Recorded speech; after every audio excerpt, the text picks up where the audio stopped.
The call came while I was cleaning my sidearm. My son's voice was trembling, strangled by static and fear. "Dad, Mom left me at the party. Her friend locked the gate. They're doing things I can't even say." Behind him, I heard laughter. Not the innocent laughter of children, thick, heavy, adult. A door slammed. My boy's muffled sobs cut through me like a blade. "Stay on the line," I said, though I already knew he couldn't. The phone scraped, voices cursed, then silence. I froze, staring at the black glass of my phone screen. My own reflection looked back at me, expressionless, but something inside me broke. I dropped a pin to the nearest patrol unit. Then I dialed the host. "Open the gate, now." He chuckled, deep and slow, as if savoring the taste of his power. "Come get him if you can."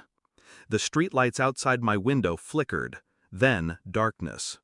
Two military trucks turned the corner, their engines growling like hounds that had finally caught the scent. A loudspeaker cracked, "Perimeter secured." And just like that, the hunt began. I had long suspected my wife's distance was more than exhaustion, more than stress. The late nights, the hushed calls on the porch, the way she smiled at texts that weren't mine. But suspicion is poison. You learn to swallow it, to choke it down until it eats you from the inside. I had swallowed enough to drown. Now the poison bled out. My son abandoned. My wife's voice absent. She had left him there on purpose.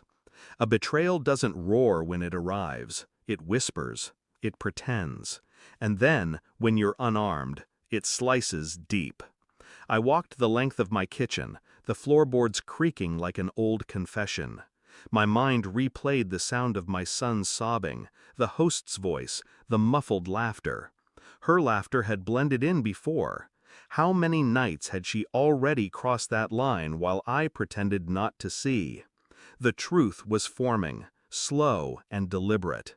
I didn't need the whole picture yet, just enough to know I wasn't insane. I stayed calm, on the surface.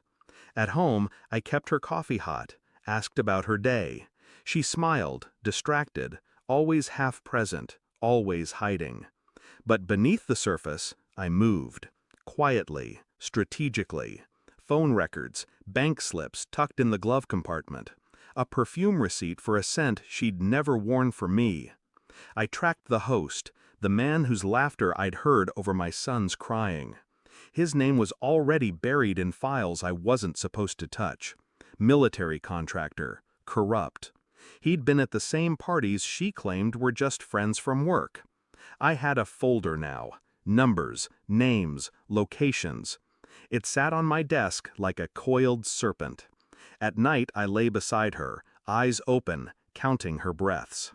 Every vibration of her phone was another nail.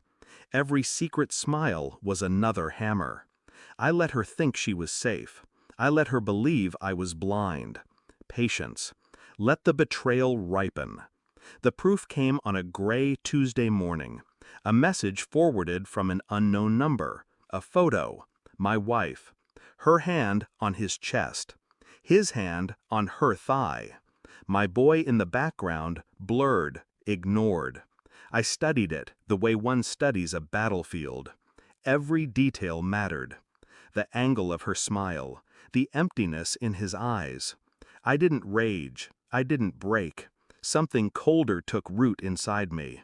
That night, I set the folder on the table. She entered, humming, carrying groceries as if the world hadn't already ended.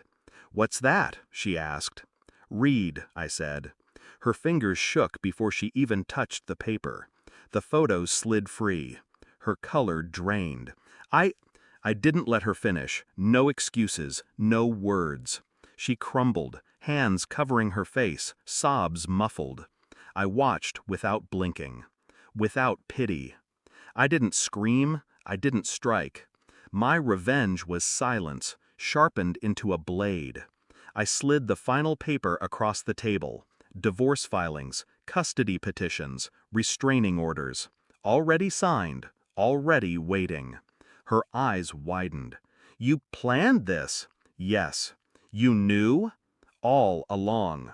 Her sobs turned frantic. She begged. She reached for me, but I leaned back, untouched, untouchable. I said only one thing more. You left him crying behind a locked gate. That's all the court will need to hear. Her lover's name was already in the patrol's logs. His laughter was already recorded. The trucks that turned the corner that night hadn't come for my boy alone. They had come for the men inside. And she would stand beside them. The house feels larger now, colder, quiet. My son sleeps in the next room, finally breathing evenly. No more locked gates, no more laughter in the background. As for her, she is gone. Bound not by chains, but by her own choices. I do not dream of her anymore. I do not ache. Betrayal doesn't kill you, it hollows you out. And when the hollow space is cleared, what remains is sharper, stronger. I look at the folder one last time before burning it. Her face vanishes in the firelight, curling to ash. The final thought leaves me calm, almost serene. She chose her prison. I chose the key.